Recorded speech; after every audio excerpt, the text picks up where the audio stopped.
Hello दोस्त, मैं Bittu sir आप सभी को बिट्टू स्टडी पॉइंट में स्वागत करता हूं।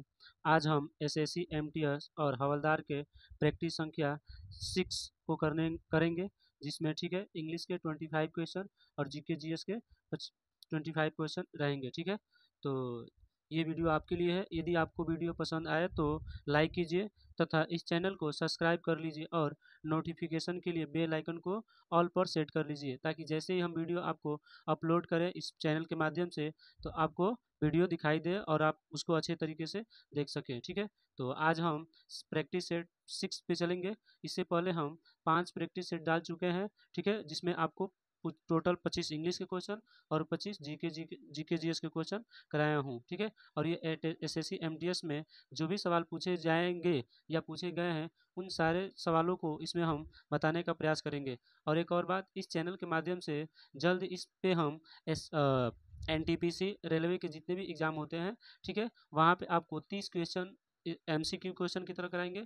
और इसके अलावा आपको स्पीडी जो हमारा आता है रेलवे का, जो 1991 से लेकर 2023-24 तक अपडेटेड बुक है, उसको प्रत्येक दिन हम इसी चैनल के माध्यम से कराएंगे। ठीक है, तो चलिए चलते हैं हम लोग आज के क्वेश्चन की तरफ। इंग्लिश सबसे पहले कर लेंगे। इंग्लिश का हमारा आज का पहला क्वेश्चन है। ठीक है, दिया गया है कि select the most appropriate synonyms of the given word. ठीक है, आपको बताना है कि ये जो पहला क्वेश्चन दिया गया है इनमें कौन सा सही है। ठीक है, तो यहाँ पे लिखा गया है एक्सलेट एक्सटेल्सन्स। एक्सटेल्सन्स का आपको सिनोनिम्स बताना है। ठीक है, एक्सटेल्सन्स का सिनोनिम्स क्या होगा, यहाँ पे लिखा है डिप्रेशन, एल्टिगेशंस, इरिटेशंस और आपका दिया है जुबिलेशन। ठीक है, तो एक्सल्टेशंस का मतलब होता है उमंग, तो उमंग का मतलब होता है आप खुश आनंद। ठीक है, तो जुबिलेशंस का मतलब भी होता है खुश या आनंद। जो पहला का करेक्ट आंसर हो जाएगा ऑप्शन नंबर ए आपका सही हो जाएगा। ठीक है, यदि हम वही बात करेंगे कि डिप्रेशन का मतलब क्या होता है जी, तो डिप्रेशन का मतलब होता है दुख या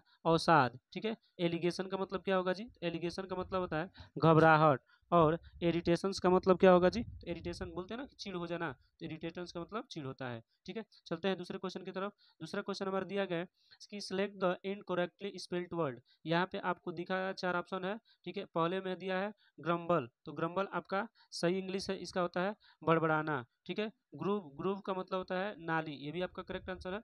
यहाँ पे जो ग्राउंड लिखा है GROUN होना चाहिए, डब्ल्यू दिया है, इसलिए दूसरे का जो करेक्ट आंसर हो जाएगा सी, ये ग्राउंड होना चाहिए। ठीक है, और ग्रोल, ग्रोल का मतलब क्या होता है जी, तो सॉरी ग्राउल का मतलब होता है बादल की गरज। ग्राउल का मतलब क्या होगा, बादल की गरज। ठीक है, तो चलते हैं तीसरे क्वेश्चन की तरफ।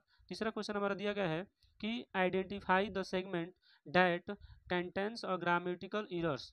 दिया है if there is no errors select no error. यदि कोई भी गलती ना हो तो आप नो एरर को सिलेक्ट कर सकते हैं। क्वेश्चन देख लीजिए। क्वेश्चन हमारा है कि द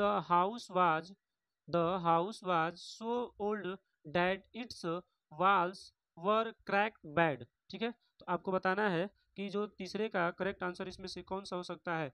द हाउस वाज होना चाहिए, वर क्रैक्ड बैड होना चाहिए, नो एरर, या so old that its walls होना चाहिए। ठीक है, तो यहाँ पे यदि हम बात करें कि दिया है वर, ठीक है, वर, ये जो वर क्रैक्ड बैड दिया है ना, ये नहीं होना चाहिए, यहाँ पे होना चाहिए वर बैडली क्रैक्ड होना चाहिए। ऑप्शन नंबर बी इसका करेक्ट हो जाएगा। ठीक है, अगले क्वेश्चन की तरफ चलेंगे। क्वेश्चन नंबर 4 है, दिया है कि select the most appropriate word for the given group of words. इसका आपको वन वर्ड सब्स्टिट्यूशन बताना है। दिया है heavy round plate of metal thrown by an athlete. ठीक है, कहने का मतलब ये है कि एथलीट द्वारा फेंकी गई धातु, ठीक है, एथलीट द्वारा फेंकी गई धातु की एक भारी गोल प्लेट को क्या कहा जाएगा जी, तो एक भारी प्लेट गोल को डिस्क बोला जाता है। डिस्क क्या बोला जाएगा जी, ऑप्शन नंबर बी इसका करेक्ट हो जाएगा, डिस्कस। ठीक है, चलते हैं अगले क्वेश्चन की तरफ। अगला क्वेश्चन नंबर 5 नंबर दिया गया है कि identify the segment that contains grammatical error.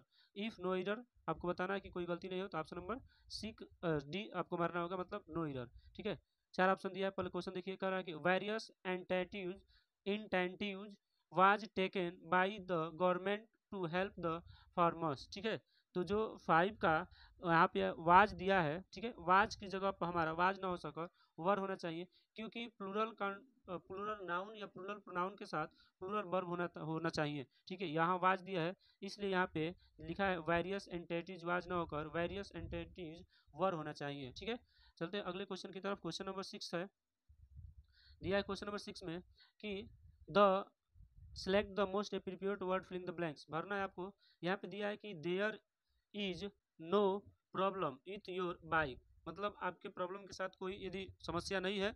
It's in good, अब बाइक के बारे में बात कर रहा है तो गुड के साथ क्या होना चाहिए, हेल्थ होना चाहिए, कंडीशंस होना चाहिए, साइज होना चाहिए या कंडक्ट होना चाहिए। तो जो 6 का करेक्ट आंसर हो जाएगा ऑप्शन नंबर बी, कंडीशन होगा। ठीक है, अगले क्वेश्चन की तरफ क्वेश्चन नंबर 7 दिया है कि select the most appropriate option to substitute the underlining segment in the given sentence if there is no need to substitution, select no substitutions required। Question सुनते हैं। द रहा है कि the sports committee was asked to give an explanation for dropping the boy into the school team। यहाँ पे जो into दिखा गया है, अंडरलाइन किया है, यहाँ पे से 4 ऑप्शन है, from, in, no substitutions required, away. इन चारों में से क्या हो जाएगा, तो यदि ड्रॉपिंग की बात किया जाएगा तो ड्रॉप का मतलब होता है हटाना। ठीक है, तो किसी चीज को हटाया जाएगा तो फ्रॉम होता है, क्या होता है जी, फ्रॉम। तो बॉय फ्रॉम द स्कूल, बच्चे को स्कूल से क्या या टीम से क्या, स्कूल की टीम से बाहर किया जा रहा है, इसलिए ऑप्शन नंबर ए करेक्ट हो जाएगा। ठीक है, इन चारों ऑप्शनों में से। 8 नंबर क्वेश्चन की बात करेंगे। 8 नंबर क्वेश्चन हमारा दिया गया है कि select the most appropriate meaning the given idiom phrase. Idiom से बताना है, लिखा है मेक आउट। मेक आउट का मतलब क्या होता है जी, तो मेक आउट की यदि हम बात करेंगे तो समझ लेना या बाफ जाना। मेक आउट का मतलब क्या होता है जी, समझ लेना या बाफ जाना। ठीक है, ये हमारा 8 नंबर है। तो इसमें ऑप्शन सुन लीजिए, दिया है अंडरस्टैंड समवन, यही इसका करेक्ट आंसर हो जाएगा। अंडरस्टैंड मतलब समझ लेना, या समथिंग विदाउट डिफिकल्टी, उसको क्या कर लेना, कुछ डिफिकल्टी का मतलब कठिन है, मतलब कुछ अलग है, भापना होता है। ठीक है, अगले क्वेश्चन की तरफ चलेंगे। क्वेश्चन नंबर 9 दिया है हमारा, यहाँ पे आपको करेक्टली स्पेल्ड वर्ड बताना है कि कौन सा इसमें सही लिखा गया है। सब यहाँ पे नॉनसेंस लिखा गया है ए बी सी डी में, लेकिन सभी 3 ऑप्शन जो है गलत है। ये नॉनसेंस आपका गलत है, ये भी नॉनसेंस आपका गलत है, ये भी नॉनसेंस आपका गलत है। करेक्ट ऑप्शन आपका बी हो जाएगा, NUISANCE होता है, नॉनसेंस होगा जाएगा। ठीक है, नॉनसेंस, नॉनसेंस का मतलब क्या होता है जी, उपद्रव। ठीक है, अगले क्वेश्चन चलेंगे। क्वेश्चन नंबर 10 में दिया है कि select the most appropriate word to fill in the blank. दिया है कि the pen I dash 5 years ago. ये देखिए डैश 5 ईयर्स एगो लिखा गया ना, इसका मतलब पास्ट टेंस है, और पास्ट टेंस की यदि बात करेंगे इज स्टिल राइटिंग वेल, तो यहाँ पे क्या होगा, जब पास्ट दिया है तो पास्ट में चाहिए। हैव बॉट दिया प्रेजेंट में है, हैज दिया प्रेजेंट में, बॉट दिया है तो ये पास्ट में, इसका करेक्ट आंसर हो जाएगा बी, बॉट हो जाएगा, जहाँ पे डैश का चिन्ह लगा हुआ है। अगले क्वेश्चन नंबर 11 नंबर क्वेश्चन की तरफ चलेंगे। ठीक है, 11 नंबर क्वेश्चन दिया है कि select the most appropriate word which means the same as the group of word given। यहाँ भी आपको given words बताना है। ठीक है, given में देखते हैं, लिखा है कि force someone through fear to do or not to do something, अर्थात इसका बताना है 11 का कि कौन सा करेक्ट होगा। ठीक है, तो इसका पहले हिंदी समझ लें कि force someone through for to do or not to do something का मतलब होता है किसी के लिए कुछ करने या डरने से, अर्थात डरावना होता है। और डरावना का क्या हो जाएगा इंग्लिश जी, तो डरावना का इंग्लिश होता है इंटीमेटेड। इंटीमेटेड ऑप्शन नंबर ए करेक्ट हो जाएगा। 12 नंबर क्वेश्चन की बात करेंगे। 12 क्वेश्चन दिया है हमारा, select the most appropriate meaning of the given idiom. Play safe. Play safe का मतलब होता है खतरे से बचकर रहना, खतरे से बचकर रहना। तो जो इसमें दिया है ऑप्शन सुन लीजिए, avoid risk and take precautions, do something following rules, P play a game steadily, और play a game without getting hurt. तो जो पे सेफ का मतलब होता है खतरे से बचकर रहना, तो इसका ऑप्शन नंबर ए करेक्ट हो जाएगा, avoid risk and take precautions. ठीक है, अगले क्वेश्चन की तरफ चलते हैं। क्वेश्चन नंबर 13 दिया है हमारा। ठीक है, देखिए लिखा है कि the given sentence contains a grammatical error, identify the segment that contains the error, इसमें एरर बताना है। लिखा है my sister prefers to sorry my sister prefers tea than coffee in the afternoon after lunch, मतलब मेरी जो sister है prefer पसंद करना चाहती है टी कॉफी, मतलब चाय coffee, in afternoon at lunch, मतलब आफ्टरनून दोपहर और उसके बाद लंच में। तो यहाँ पे लिखा है प्रीफर्स, प्रीफर्स के साथ देन का प्रयोग न करके यहाँ पे हम टू का प्रयोग करेंगे, इसलिए जहाँ पे भी लिखा गया है देन वो हमारा ऑप्शन क्या हो जाएगा, गलत। यहाँ पे लिखा है टी देन कॉफी, इसलिए करेक्ट आंसर हो जाएगा ऑप्शन नंबर ए, यही आपका क्या हो गलत है, प्रीफर के साथ टू ही प्रयोग होता है। ठीक है, अगले क्वेश्चन की तरफ, क्वेश्चन नंबर 14 है, दिया है हाईलाइट। हाईलाइट का मतलब होता है विशेष रूप से दर्शाना। हम हाईलाइटर से क्या करते हैं, उसको दर्शाते हैं, अर्थात वो विशेष चीज होता है, इसलिए उसको हम क्या करते हैं, दर्शाते हैं। तो हाईलाइट का मतलब विशेष रूप से दर्शाना। तो विशेष रूप से दर्शाना का आपको बताना है इसमें एंटोनियम्स। एंटोनियम्स मतलब उसका उल्टा बताना है। तो उल्टा क्या हो जाएगा जी, डाउन प्ले। क्या हो जाएगा, down play. Option number D इसका करेक्ट हो जाएगा। डाउन प्ले मतलब कम करके दिखलाना होता है। ठीक है, तो आपको समझ में डाउन प्ले। अगले हम बात करेंगे क्लियर। क्लियर का एंटोनियम्स बताना है। क्वेश्चन नंबर 15 दिया हमारा, क्लियर का एंटोनियम्स क्या होगा। तो क्लियर का मतलब अस्पष्ट, तो अस्पष्ट का मतलब धुंधला, और धुंधला का मतलब क्या, ऑप्शन नंबर सी डीम होता है। डाउट का मतलब निसंदेह, ओपन का मतलब खुला, नोन का मतलब जानना। ठीक है, तो ये हमारा 15 का correct answer option number C सही हो जाएगा। ठीक है, यदि यह वीडियो आपको पसंद आए तो लाइक करते रहिएगा। ठीक है, ऐसे ही हम आपको video time to time SSC MTS SSC के जो भी एग्जाम होंगे धीरे धीरे इस चैनल के माध्यम से हम कराएंगे। चलते हैं हम अगले क्वेश्चन की तरफ। क्वेश्चन नंबर हमारा 16 है। ठीक है, दिया है कि 4 alternate suggested, select the one which best express the same sentence in passive and active voice. यहाँ पे एक सेंटेंस दिया है 16 नंबर में, लिखा है army could not handle the job alone. तो इसमें आपको बताना है, तो यहाँ पे देखो आर्मी तो लिखेंगे द जॉब, यहाँ से हमारा ऑब्जेक्ट बनेगा the job could not be handled by army alone. Option number A इसका करेक्ट हो जाएगा। क्वेश्चन नंबर 17 की बात करेंगे, दिया है कि the roof was repaired bye Johan. तो ये बनाया गया, ये तो आपका पैसिव वॉइस में है, इसका एक्टिव वॉइस चाहिए हमको। एक्टिव वॉइस में कौन सा हो जाएगा जी, ऑप्शन नंबर बी आपको करेक्ट लगा। जोहन रिपेयर्ड द रूफ, ये पास्ट इंडिफिनिट में है, तो पास्ट इंडिफिनिट का वो पास्ट कंटिन्यूअस में बनता है, इसलिए वो आपका करेक्ट आंसर नंबर बी हो जाएगा। अब चलते हैं 18 नंबर क्वेश्चन की तरफ। 18 नंबर क्वेश्चन की बात करेंगे तो ये पी क्यू आर एस है आपको। ठीक है, इसमें पी क्यू आर एस आपको बनाना है, एक बार देख लीजिए। लिखा है अ मैन हु, अब चार ऑप्शन में पी क्यू आर एस है, has not discovered dears dares to waste 1 hour time. ठीक है, तो जो 18 का करेक्ट आंसर हो जाएगा देखेंगे पहले, तो यहाँ से ए मैन हु, आर से स्टार्ट होगा, डेयर्स टू वेस्ट। ठीक है, आर से स्टार्ट होगा, dares to waste 1 hour of time. ठीक है, हैज नॉट, उसके बाद has not discovered the value of time. Option number R S P Q, R, देखिए R S P Q, option number C इसका correct हो जाएगा। ठीक है, 18 का जो करेक्ट आंसर होगा option number C, are S P Q, R S P Q हमारा क्या हो जाएगा, करेक्ट हो जाएगा। 19 नंबर क्वेश्चन की तरफ चलते हैं। 19 नंबर क्वेश्चन पहले क्वेश्चन पढ़ लीजिए। दिया है कि in India we have several birds. ठीक है, स्कैंट्रियस।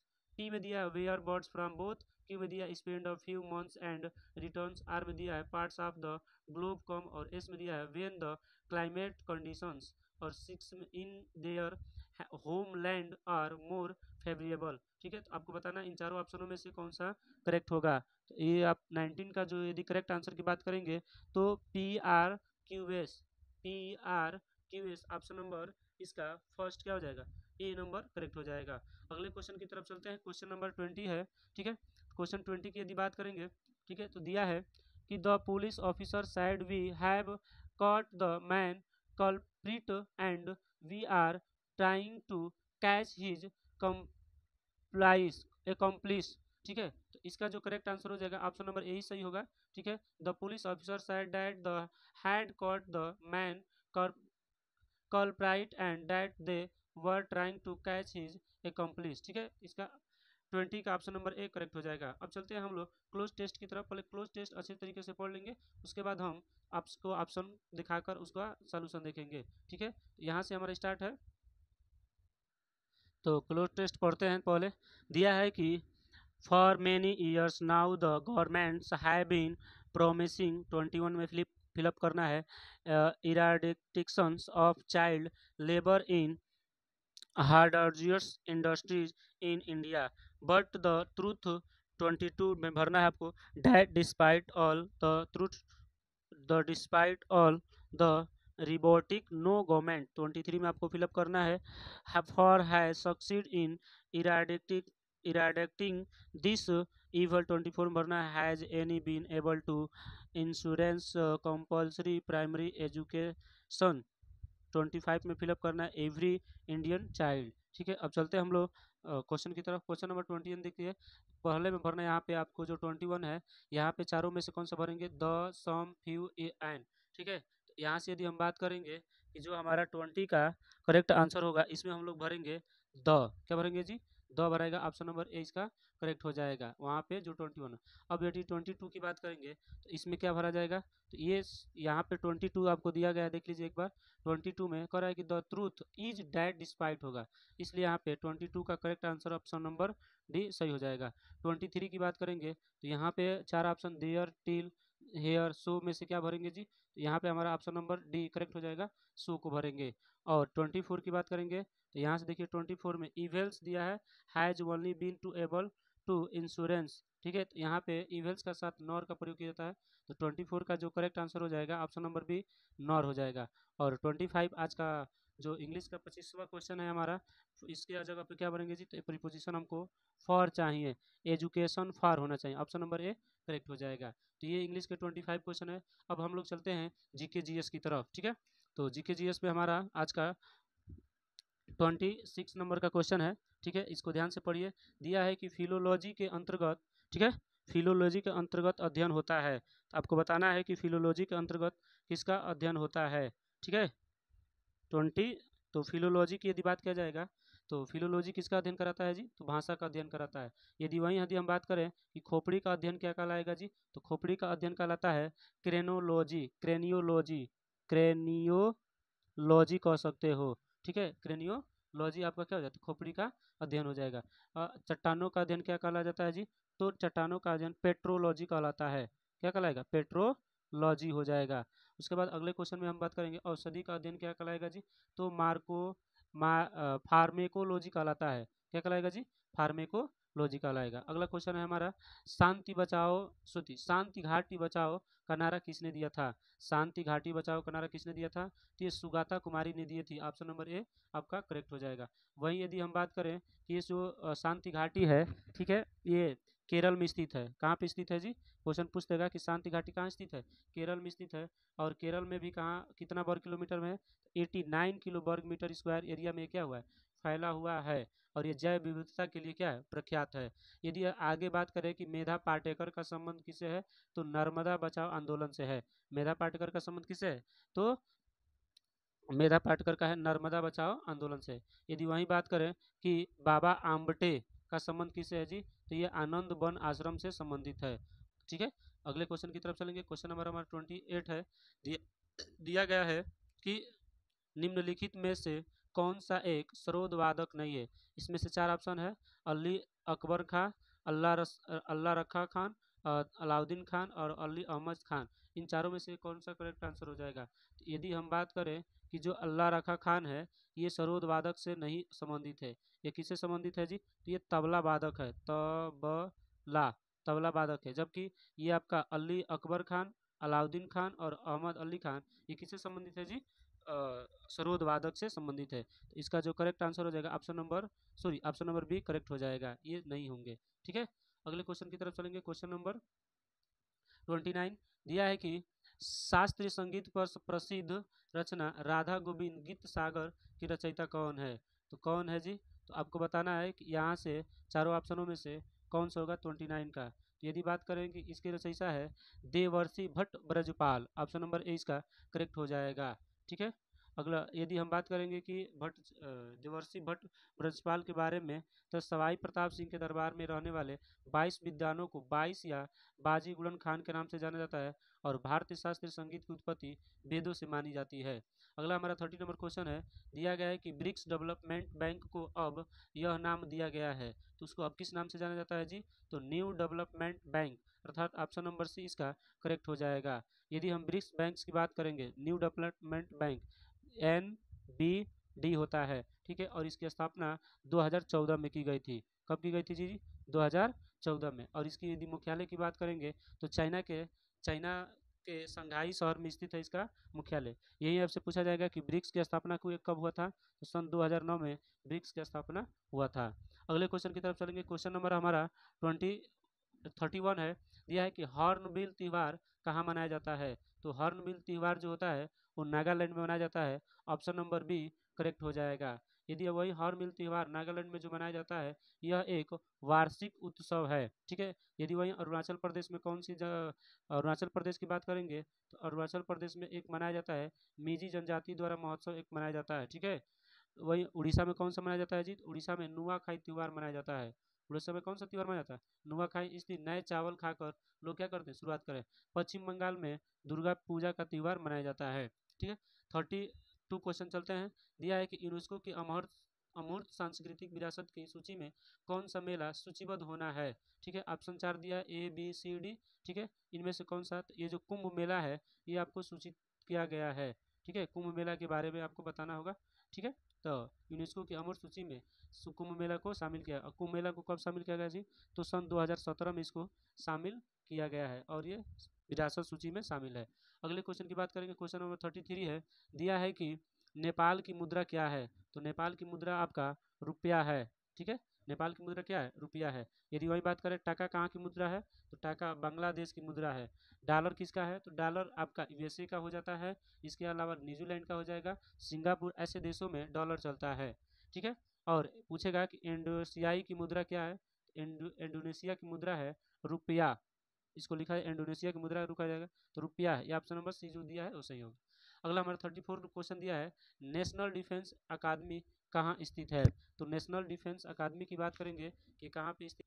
तो नेशनल डिफेंस अकादमी कहाँ स्थित है जी? तो ये पुणे में स्थित है। ऑप्शन नंबर ए करेक्ट हो जाएगा। इसका ऑप्शन क्या हो जाएगा जी? ए आपका सही हो जाएगा। नेशनल डिफेंस अकादमी की यदि बात करेंगे, ठीक है, तो ये पुणे में स्थित है। अब इसके बाद अगला हमारा क्वेश्चन है। ठीक है, क्वेश्चन हमारा 35 दिया है, भारतीय संविधान का अनुच्छेद 187 राज्य का सचिवालय विधानसभा किससे संबंधित है? तो चार ऑप्शन दिया है यहाँ पे। राज्य सरकार, राज्य नीति निदेशक सिद्धांत, केंद्र सरकार, भारतीय नागरिक के मौलिक अधिकार। तो जो इसका करेक्ट आंसर हो जाएगा ऑप्शन नंबर ए, राज्य सरकार। ये 187 में कहा गया है। अगला क्वेश्चन हमारा 36 दिया है कि सी प्रोग्रामिंग लैंग्वेज को डैश ने विकसित किया है। तो किसने विकसित किया है जी? तो ये डेनिस रिची ने विकसित किया है। ऑप्शन नंबर डी इसका करेक्ट हो जाएगा। अगला क्वेश्चन है हमारा, मुद्रास्फीति जनित मंदी किससे संबंधित या किसकी अवधि है? किसकी अवधि है जी?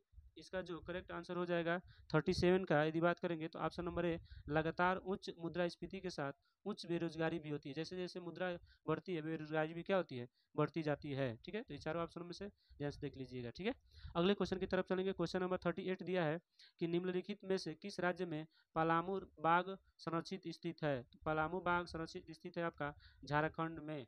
ठीक है, यदि हम झारखंड की बात करेंगे तो यह झारखंड के 9 मूल बाघ अभ्यारण्य में से एक है और यह बेतला नेशनल पार्क से संबंधित रखता है।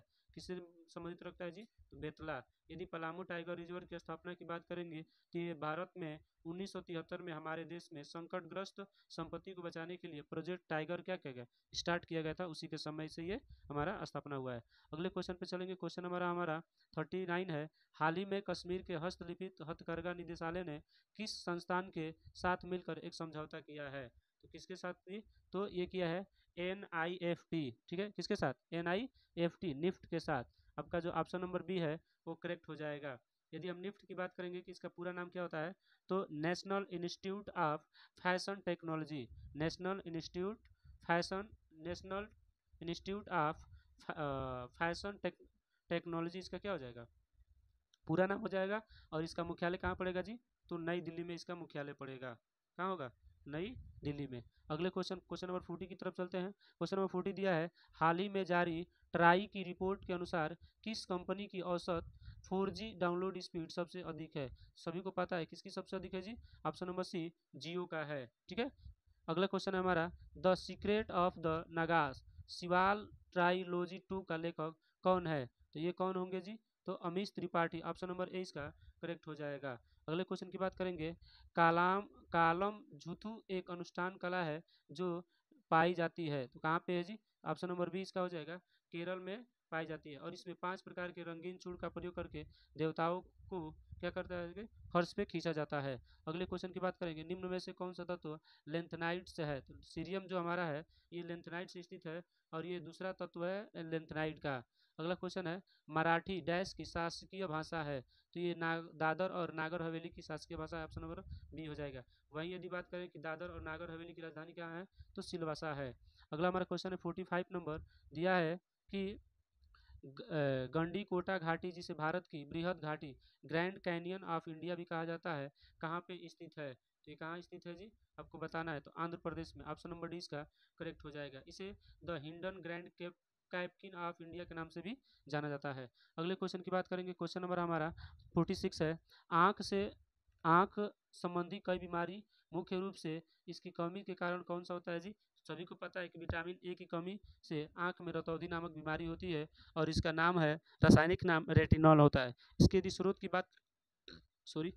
की बात करेंगे तो अंडा, मछली, ठीक है, दूध, दही, ये सारे हमारे क्या होते हैं? स्रोत है। सबसे अच्छा स्रोत होता है विटामिन ए का गाजर, ठीक है। अगला क्वेश्चन दिया गया है कि non banking financial institute NBFIs में कौन सा शामिल नहीं है? तो जो आपका ऑप्शन नंबर डी दिया है BOI, बैंक ऑफ इंडिया, ये आपका गैर कानूनी में शामिल नहीं है। नॉन बैंकिंग का मतलब गैर कानूनी में। अगला क्वेश्चन दिया गया है हमारा, अंतर्राष्ट्रीय प्राकृतिक संरक्षण बाग IUCN किस देश की सूची विश्व की जैव विविधता के स्वास्थ्य का एक महत्वपूर्ण संकेत है? तो आपको कलर बताना है, काला, नारंगी, लाल या बैंगनी। तो जो रेड डाटा इससे IUCN द्वारा रेड डाटा जारी किया है, अर्थात रेड कलर का होता है, लाल में। अगला क्वेश्चन है हमारा 49 नंबर का, कह रहा है कि भारत के इनमें से किस राष्ट्रपति ने उपराष्ट्रपति का पदभार नहीं संभाला है? किसने नहीं संभाला है? ऑप्शन नंबर डी हो जाएगा, ज्ञानी जैल सिंह ने रूस राष्ट्रपति का पदभार नहीं संभाला है। और ये डॉक्टर जाकिर हुसैन, वारागिरी बेकटगिरी और वेंकट रमन, इन्होंने राष्ट्रपति के साथ साथ उपराष्ट्रपति का कार्यभार संभाला है। और हमारा 50 नंबर आज का लास्ट क्वेश्चन है कि भाषाई आधार पर राज्यों के पुनर्गठन का अध्ययन करने वाले आयोग के अध्यक्ष कौन थे, जिनकी घोषणा 1953 में उस समय के प्रधानमंत्री पंडित जवाहरलाल नेहरू ने की थी? इन चारों ऑप्शनों में से जो आपको स्टार्ट हुआ था भाषाई आधार पे, ठीक है, राज्य पुनर्गठन आयोग के अध्यक्ष थे फजल अली आयोग। यदि हम बात करेंगे कि राज्यों के पुनर्गठन आयोग की स्थापना कब हुआ था, तो 1948 ईस्वी में हुआ था। लेकिन पहली बार भाषाई आधार पे घोषणा किया गया था 1953 में। और 1953 में एक राज्य बना था जिसका नाम था आंध्र प्रदेश। आंध्र प्रदेश जो पहला राज्य है, आंध्र प्रदेश, भाषाई भाषा के आधार पर गठन होने वाला ये पहला है, 1953 में हुआ था। ठीक है, तो आज हम SSC MTS के प्रैक्टिस नंबर 6 को कवर कर लिए हैं, जिसमें इंग्लिश के 25 क्वेश्चन और GK GS के 25 क्वेश्चन है। ठीक है, तो ये हमारा आज का टारगेट पूरा हुआ। ठीक है, और ये वीडियो आपको पसंद आए तो लाइक कीजिए, सब्सक्राइब कीजिए और अपने दोस्तों के यहाँ ज़्यादा से ज़्यादा कीजिए, शेयर कीजिए, ताकि ऐसे ही हम आपको टाइम टू टाइम वीडियो लाते जाए। प्लीज़ आप जो भी लोग इस वीडियो को आप देख रहे हैं तो सब्सक्राइब कर लीजिएगा, ठीक है, क्योंकि व्यूज़ तो ठीक ठाक जाता है, सब्सक्राइब ही नहीं हो पा रहा है। ठीक है, तो इसलिए आप सपोर्ट कीजिए ताकि हम आपको ऐसे ही बहुत सारा वीडियो लेकर आएँ। आज के लिए इतना ही, तब तक के लिए जय हिंद।